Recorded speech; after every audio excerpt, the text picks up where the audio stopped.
October 1 ലിസ്യുവിലെ വിശുദ്ധ ത്രേസ്യ.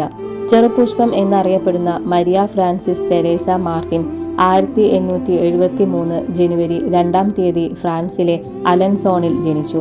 പിതാവ് Louis Martin സാമാന്യം ധനമുള്ള ഒരു പട്ടുവ്യാപാരിയായിരുന്നതുകൊണ്ട് Maria, Pauline, Leonie, Celine, Teresa എന്നീ 5 കുട്ടികളും ഡാൻസിലും പ്രേമവ്യാപാരങ്ങളിലും മുഴുകി ലൗകികായാധികരായി മാറാമായിരുന്നു.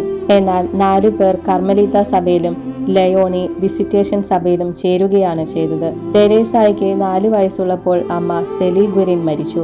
താമസിയാതെ മാർട്ടിൻ ലിസ്യുവിലേക്ക് മാറി താമസിച്ചു. 10 വയസ്സ് പൂർത്തിയായപ്പോൾ തെരേസയ്ക്ക് ഗുരുതരമായ ഒരു രോഗം പിടിപെട്ടു. 1 മാസത്തോളം അവൾ രോഗിണിയായി കിടന്നു. 1883 മെയ് 13 പെന്തക്കുസ്ത ദിവസം തെരേസയുടെ മുറിയിൽ ഉണ്ടായിരുന്ന വിജയമാതാവിന്റെ രൂപം അവളെ നോക്കി പുഞ്ചിരി തൂകി. അതോടെ തെരേസയുടെ ആലസ്യം നീങ്ങി. അന്ന് പ്രകടമായ ദൈവമാതൃ സ്നേഹം അന്ത്യം വരെ ചെറുപുഷ്പം ആസ്വദിച്ചു. തെരേസ അപ്പച്ചന്റെ കൂടെ റോമായിൽ പോയി 13ാം ലയോൺ മാർപ്പാപ്പയോട് 15ാം വയസ്സിൽ കർമ്മലീത്ത മഠത്തിൽ ചേരാനുള്ള അനുവാദം അഭ്യർത്ഥിച്ചു. ദൈവം തിരുമനസ്സാകുന്നെങ്കിൽ കാര്യം നടക്കുമെന്നായിരുന്നു സമർത്ഥനായ മാർപ്പാപ്പയുടെ മറുപടിയെങ്കിലും കാര്യം നടന്നു. 1889 ജനുവരി 10 അവൾ സഭാവസ്ത്രം സ്വീകരിച്ചു. അടുത്ത വർഷം സെപ്റ്റംബർ 8 പ്രഥമവ്രത വാഗ്ദാനം ചെയ്തു.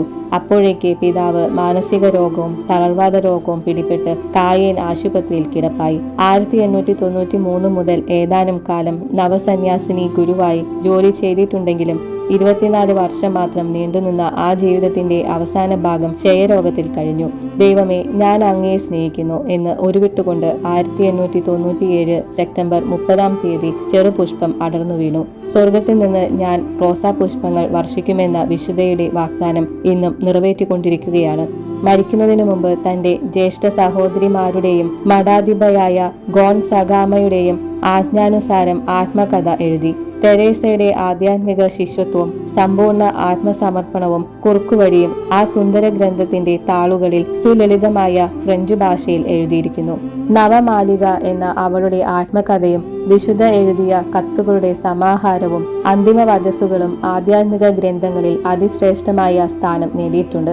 1925 മെയ് 17 വിശുദ്ധയുടെ ചരമത്തിന്റെ 28ാം വർഷം അവളുടെ 4 സഹോദരിമാരുടെയും സാന്നിധ്യത്തിൽ 11ാം പിയൂസ് മാർപ്പാപ്പ ചെറുപുഷ്പത്തെ വിശുദ്ധ പദവിയിലേക്കുയർത്തി.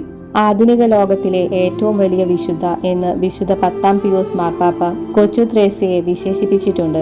ഒരാഗോള മിഷണറിയാകാൻ ആഗ്രഹിച്ച തെരേസയെ 1928 11ാം പിയൂസ് മാർപ്പാപ്പ ആഗോള പ്രേക്ഷിത പ്രവർത്തനങ്ങളുടെ മധ്യസ്ഥയായി പ്രഖ്യാപിച്ചപ്പോൾ അവളുടെ അഭീഷ്ടം അക്ഷരാർത്ഥത്തിൽ നിറവേറി.